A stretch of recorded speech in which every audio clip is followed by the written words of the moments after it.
Kami sayangi seluruh wali kelas ya, wali murid mohon maaf dari SMP Genesis Medicare. Alhamdulillah pada kesempatan yang berbahagia ini saya bisa hadir di sini. Tentunya tidak lain dan tidak bukan, semuanya adalah qadarullah. Alhamdulillah, sebelum mungkin saya akan memberikan materi mengenai mewujudkan pendidikan siswa yang berkarakter, tadi benar adanya saya kebetulan waktu pendidikan bersama dengan kepala sekolah SMP Bang Pak Gustian Maskat di Pondok Pesantren Tebuireng. Tadi sebelum saya ke sini, kita sempat ngobrol sekilas, ibarat kata mengenang memori pada saat di Tebuireng. Tentunya semuanya ada plus minusnya ya dalam hal menyekolahkan anak ke pondok pesantren ataupun tidak. Akan tetapi tentunya semuanya itu semata-mata tujuan orang tua terhadap kita agar bagaimana anak itu terbentuk karakternya. Sebenarnya karakter itu bisa terbentuk tidak hanya di pendidikan dalam hal ini secara formal, tetapi pendidikan secara non formal. Kalau boleh kita jujur mengatakan bahwa kehidupan anak kita itu kalau di sekolah paling lama kurang dan lebihnya sekitar 8 jam ya mungkin ya. Lebihnya itu lebih banyak bersama kita orang tua di rumah. Dan pengaruh yang paling banyak yang bisa mempengaruhi karakter ataupun kepribadian daripada anak adalah pola asuh dari orang tua dan sosialisasi anak dengan lingkungan. Oleh karena itu pada kesempatan yang berbahagia ini, izinkan saya untuk memberikan materi tentang mewujudkan pendidikan siswa yang berkarakter. Mohon maaf, mungkin saya dari sini aja ya, mohon izin.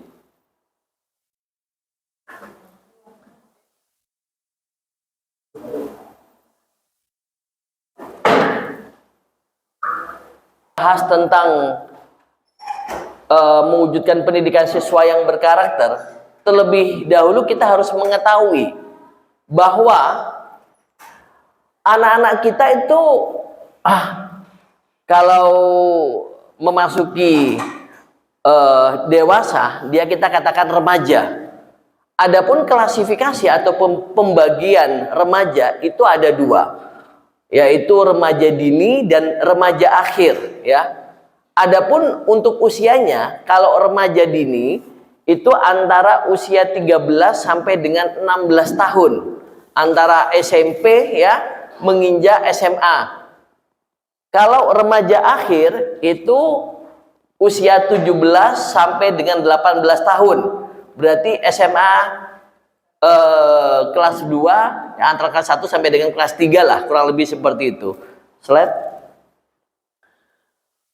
Ingat ya Bapak-bapak dan Ibu-ibu sekalian bahwa anak remaja ini penuh dengan problem dan permasalahan. Kenapa anak remaja itu penuh problem dan permasalahan? Perlu kita ketahui bahwa anak-anak itu remaja itu bukan anak-anak lagi ya, tetapi dia juga belum menginjak dewasa. Artinya dia itu transisi antara anak-anak dan dewasa. Nah, ini seperti tadi yang saya bilang, dia anak-anak bukan, dia pun dibilang dewasa juga bukan, berarti transisi. Mohon maaf karena saya spesialis saraf ya. Kebetulan kalau di ilmu saraf otak kita ya, itu ada istilahnya kortek. Kortek itu yang paling luar, terus habis itu ada parenkim ya. Parenkim itu sel otak ya. Biasanya yang sering terjadi problem ataupun permasalahan itu ada pada conjunction, yaitu tengah-tengah antara kortek sama parenkim. Ya sama seperti ini juga gitu loh. Yang sering terjadi problem adalah anak-anak kita yang remaja. Dia juga sudah bukan dibilangin anak-anak, tapi juga tidak bisa dikatakan dewasa. Dia tengah-tengah. Nanti saya akan menyampaikan lebih lanjut ya. Slide. Nah ini, perlu bapak-bapak dan ibu-ibu ketahui, saya tidak perlu bantuan. Artinya apa? Dia juga ingin mandiri. Nah, sehingga itulah problem-problem yang sering terjadi pada anak-anak kita yang memasuki masa-masa remaja. Nah, sehingga yang terjadi apa? Di satu sisi dia ingin meminta bantuan, tapi di sisi lain dia menolak bantuan gitu loh. Oke, slide. Ah, ini dia. Perlu bapak-bapak dan ibu-ibu ketahui bahwa ada 4 ya perkembangan pada masa dewasa. Bentar ya, tunggu.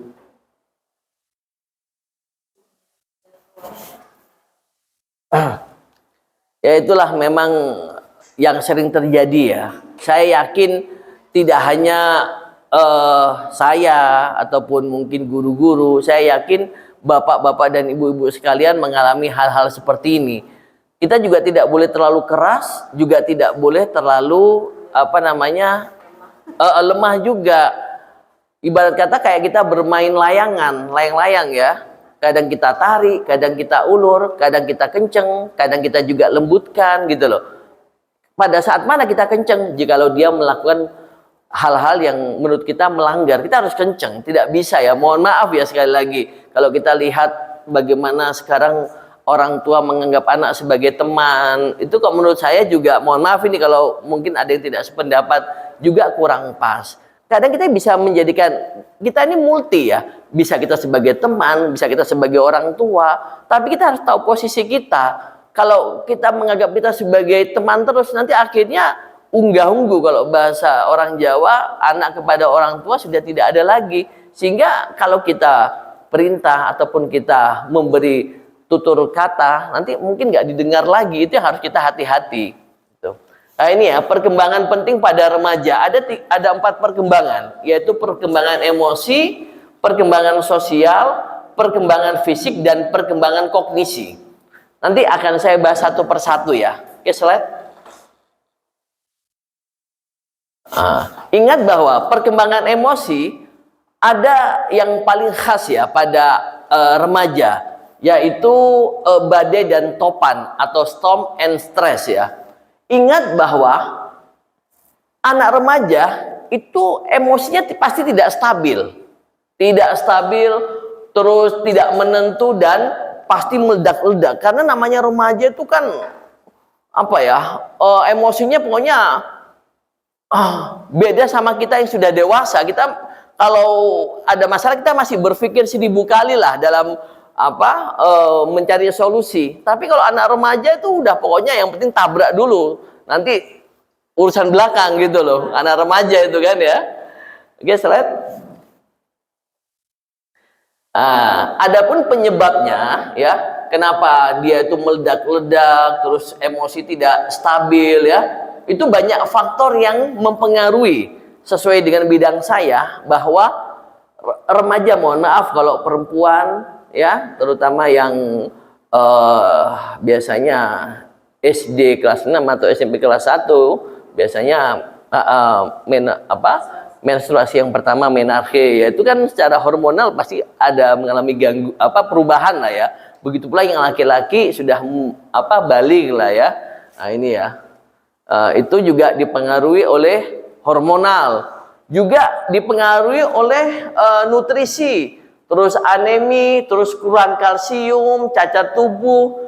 Mohon maaf, tadi yang saya bilang, faktor keluarga itu juga dominan. Kalau keluarganya harmonis ya, mohon maaf, sudah barang tentu secara psikis anak juga lebih dewasa dan tentunya dia lebih stabil. Mohon maaf sekali lagi, mohon maaf, bukan berarti saya ingin menggurui bapak dan ibu-ibu sekalian, akan tetapi keharmonisan rumah tangga ini akan mempengaruhi psikologi daripada anak-anak kita.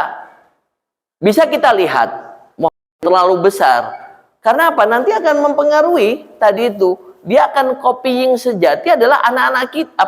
Copying anak-anak itu adalah orang tua. Kalau orang tuanya mudah emosi, apalagi mohon maaf, kita yang laki-laki itu mudah main tangan, itu menurut saya sangat tidak bagus untuk dilihat anak-anak kita. Nanti akhirnya anak-anak nanti kalau dewasa, apalagi sudah berkeluarga, hampir sama seperti itu. Nah, ini tadi yang saya bilang, keluarga kurang harmonis ya. Oke, slide. Nah, ingat bahwa sekali lagi remaja ya, dia tuh penuh dengan tidak realistis dia. Kenapa saya bilang tidak realistis? Karena apa? Dia memandang diri dan orang lain ataupun keadaan seperti apa yang dia inginkan. Pokoknya kamu harus ikut saya soal kamu punya pendapat lain, saya tidak akan mendengar. Itulah remaja. Pokoknya mau menangnya sendiri. Dia nggak mau hitungannya mendengarkan orang. Pokoknya apa kata gua gitu loh. Memang agak sulit ya. Memang kita sebagai orang tua, kita harus mengerti dan memahami bagaimana sih karakter ataupun kepribadian remaja tadi. Anak-anak kita yang memasuki masa remaja. Bukan berarti kita memanjakan, tapi itulah dinamika ataupun cara bagaimana kita bisa masuk ke dunianya mereka.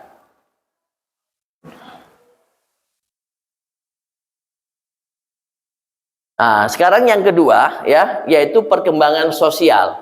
Perlu Bapak-bapak Ibu ketahui bahwa remaja ini adalah periode untuk mencari identitas ya. Mereka berusaha menunjukkan siapa diri mereka ya, dan peranannya dalam kehidupan bermasyarakat ya. Intinya dia itu ingin bisa diakui oleh orang di sekitarnya. Kalau dia merasa bahwa dia itu sudah dikucilkan dari komunitas, maka dia merasa bahwa dia akan merasa menyendiri. Ingat bahwa banyak sekali kejadian, mohon maaf ini, mudah-mudahan tidak sampai terjadi, bahkan anak-anak kita harus kita hindari dari hal-hal yang terkadang misalnya pernah dengar persekusi ya, persekusi. Apa yang menjadi permasalahan saya perkembangan tadi, ingat akan menimbulkan banyak konflik ya, konflik yaitu konflik terhadap dirinya sendiri ataupun konflik dengan orang lain gitu loh. Kenapa konflik dengan dirinya sendiri?